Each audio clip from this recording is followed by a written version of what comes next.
ఇప్పుడు ఆంధ్రప్రదేశ్ రాజకీయాల్లో కూడా ఈ అరటి సాగు అనేది హాట్ టాపిక్ గా మారింది.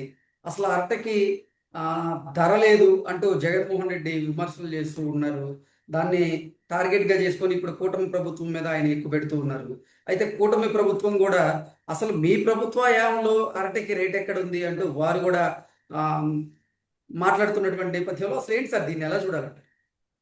ఇప్పుడు అదే చెప్తోంది. ఏది ఇప్పుడు పొగాకు జగన్మోహన్ రెడ్డి పొగాకు రైతులకి మరి మద్దతుగా వెళ్ళాడు.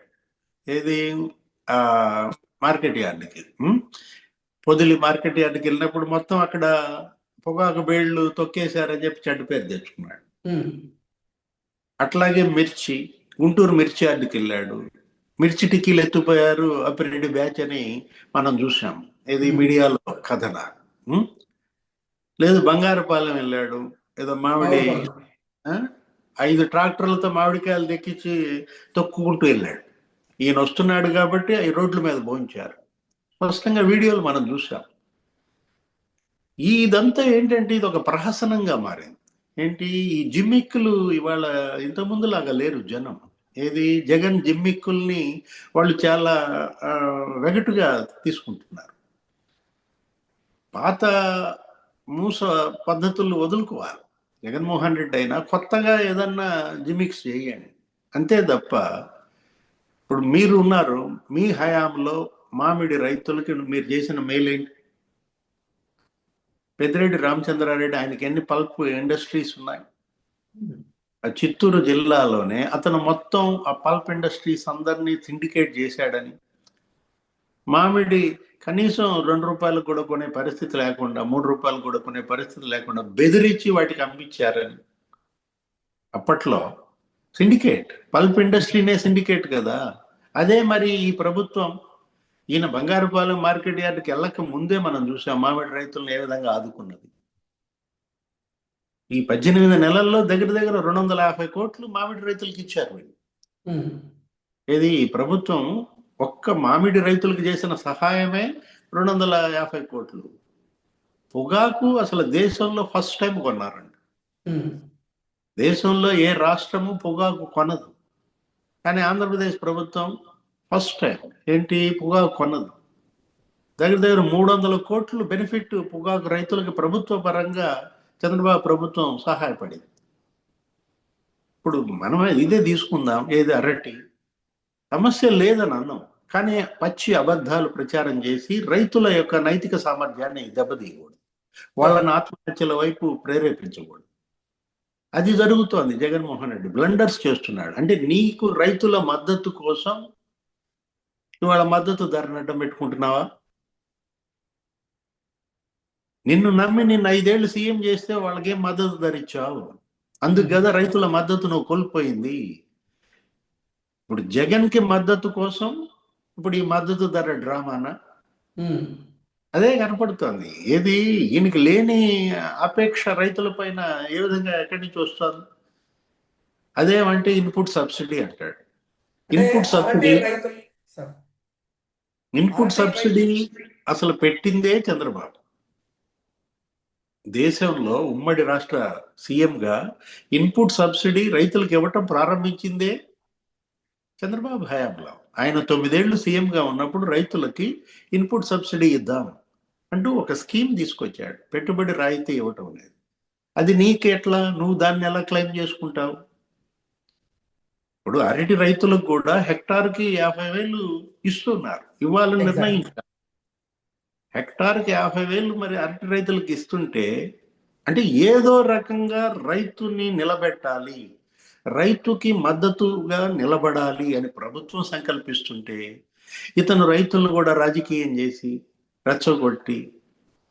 ఇప్పుడు ఒకటి, నిజంగా నీకు వాళ్ళ పైన ప్రేమ ఉంటే నువ్వేం ఉద్ధరించావు నీ హయాంలో జరిగినప్పుడు? వాళ్ళ భూములు లాక్కున్నావు, వాళ్ళ పాస్ పుస్తకాల మీద నీ ఫోటోలు వేయించుకున్నావు, అసలు వాళ్ళ డాక్యుమెంట్లు కూడా నా దగ్గరే ఉండాలన్నావు. దస్తావేజులు ఎవరి దగ్గర ఉంటాయి? ఉంటే రైతు దగ్గర ఉంటాయి, లేదా బ్యాంకులో పెట్టుకుంటాడు, ఉమ్, అప్పు తెచ్చుకుంటాడు. అంతే తప్ప దస్తావేజులు మా దగ్గర పెట్టాలంటే అక్కడే నీకు అనుమానం వచ్చేసింది కదా, ఇతను ఏదో చేస్తున్నాడు అని. ఆ? ఉమ్. పాస్ పుస్తకం మీద నీ ఫోటో ఎంచుకుంటావా? పొలంలో సర్వే రాళ్ల మీద నీ ఫోటోలు లేపిస్తావా? నీ పొలం అది? అంటే అదే కదా. ఇప్పుడు ఒక రకంగా ఏంటి, రైతుని ఇవాళ రైతు పొలాలని, రైతు పాస్ పుస్తకాలని మొత్తం జగన్ మయం చేస్తే తిరగబడ్డారు. ఆ రోజు ఏడ్చాడు కదా, ఏది నేను అంత చేశాను రైతులకి, 50 లక్షల మందికి సహాయం చేశాను, ఆ ఓట్లు ఏమయ్యాయి అన్నా. ఏమయ్యాయి? ఆ ఓట్లు సర్వే రాళ్ళకు పడ్డాయి. ఆ ఓట్లు పాస్ పుస్తకాల మీద నీ బొమ్మలు ఎత్తుపోయాయి. జగన్ భార్యనే నిలదీశారు రైతులు. నీకు గుర్తుందో లేదో, ఆ ఎన్నికల ప్రచారంకి వెళ్తే, ఏమ్మా నువ్వన్నా చెప్పమ్మా మీ ఆయనకి, నా పాస్ పుస్తకం మీద మీ ఆయన ఫోటో ఏంటమ్మా అని అడిగారు. ఎన్ని తుగ్లక్ పనులు చేశాడు జగన్మోహన్ రెడ్డి. ఇప్పుడు ఈ తుగ్లక్ మరి ఏమంటున్నాడు, 50 పైసలకు అరటికాయ రావట్లేదు, అగ్గిపెట్టి వస్తుంది. అగ్గిపెట్టికి అరటికాయకి ఏమన్నా పోలికుందా? ఫ్రస్ట్రేషన్ అదే మనకు కనపడుతుంది. జగన్మోహన్ రెడ్డి ఆ ఫ్రస్ట్రేషన్ తోనే తప్పుల మీద తప్పులు చేస్తున్నాడు. ఇవాళ ఇక్కడ ఏంటి, అపోజిషన్ లో స్పేస్ ఉంది. ఆంధ్రప్రదేశ్ లో అపోజిషన్ అసెంబ్లీకి పోవటంలా, అపోజిషన్ లాగా బిహేవ్ చేయటంలా. ఇప్పుడు 1,00,00,000 సంతకాలను పెట్టాడంట, అయ్యో జెరాక్సులు తీపిచ్చాడంట. జెరాక్సులు తీపిచ్చినా కానీ అది 10 లక్షలు 20 లక్షల కన్నా ఎక్కువ కాలేదంట. పిపిపి మెడికల్ కాలేజీలకు వ్యతిరేకంగా 1,00,00,000 సంతకాలు, అసలు జనం సంతకాలు పెట్టకపో అంటున్నారు. గవర్నర్ ఏదో రాజ్భవన్ భేటీ అని చెప్పి ఏదో పెట్టారు, అది పోయిన నెల అన్నారు, అది కాస్త పోస్ట్ పోన్. అసలు ఇప్పుడు అది తెలియదు, ఎప్పుడు పెడతాడో తెలియదు. అంటే జనంతో 1,00,00,000 సంతకాలే చేర్చుకోలేనాడు. ఏమైపోయాయి నీ 1,00,00,000 ఓట్లు? ఇప్పుడు మొన్న ఓట్లు పడ్డాయి కదా, 40% ఓట్లు పడ్డాయి. దగ్గర 1,30,00,000 ఎంతో ఓట్లు వస్తాయి కదా. ఈయనకి 1,30,00,000, ఆయనకు 1,50,00,000 ఎంతో వచ్చి ఉంటాయి కదా. అంటే నీకు ఓటేసినాడు కూడా నీకు సంతకం పెడతానికి ఇక్కడ సిద్ధంగా లేడు. అందుకే 1,00,00,000 సంతకాలు పూర్తి అవ్వలేదు. అంటే మొన్న జగన్ కు పడ్డ 40% ఓట్లు సంతకాలు పెట్టినా 1,30,00,000 సంతకాలు అయిపోయాయి. ఇక్కడ అర్థమవుతోంది ఏంటి, నేను అంటోంది అదే, అపోజిషన్ కి స్పేస్ ఉంది ఆంధ్రప్రదేశ్ లో. ఆ స్పేస్ ని ఆక్యుపై చేయడం కోసం సునీల్ కుమార్ వస్తున్నాడా, పార్టీ పెడుతున్నాడా? ఈ అపోజిషన్ స్పేస్ కోసం జడా శ్రావణ్ కుమార్, విజయ్ కుమార్, సునీల్ కుమార్ వీళ్ళందరూ కలిసి కుమార్ పార్టీ పెడతారా? కేకే సర్వే లాగా కేకేకే పార్టీ రాబోతుందా? అది వేచి చూడాల్సింది. శ్రావణ్ కుమార్, విజయ్ కుమార్, సునీల్ కుమార్, ఏంటి కుమార్ పార్టీ ఎట్టుంటది? కుమార్ క్యూబా? మనకు అదే కనపడుతోంది. ఏది, కే క్యూబ్ పార్టీ రాబోతుందా? అదైనా సరే ముగ్గురు ఒక వేదిక మీదకు రండి. ఎవడికి కాడు నేను మరలా నా పార్టీ తరఫున పోటీ చేస్తాను, ఒక్కో సీటు నాకు ₹1,00,00,000 అని అడిగి, శ్రవణ్ కుమార్ మీద అదే కదా ఆరోపణలు. జడా శ్రావణ్ కుమార్ ఏంటి, చంద్రబాబును అప్పుడు నా పార్టీ పొత్తు చేర్చుకోండి, నియోజకవర్గానికి ₹1,00,00,000 ఏదో అడిగాడనో ఏదో మహాసేన్ రాజేష్ అని బయట పెట్టారు. నీకు గుర్తుండేమో. 175 కోట్ల ప్యాకేజా? దాని మీద నిన్న మొన్న మధ్య చూసా, శ్రవణ్ కూడా ఏదో స్పందించాడు. ఏమన్నాడు, ₹1,00,00,000 నా రేంజ్, కోటి ఏంటి 5 కోట్లు అడిగాను అనేది అతనేదో, అది కూడా వచ్చింది. అది కూడా మధ్య చూశాను. నేను అడిగింది ₹1,00,00,000 కాదు ఆ రోజు చంద్రబాబుని, నియోజకవర్గానికి 5 కోట్లు అడిగాను. మరి ఈయన ఎంత అడుగుతాడు పార్టీ పెడితే? సునీల్ కుమార్, ఈయన కూడా ₹1,00,00,000 జగన్మోహన్ రెడ్డిని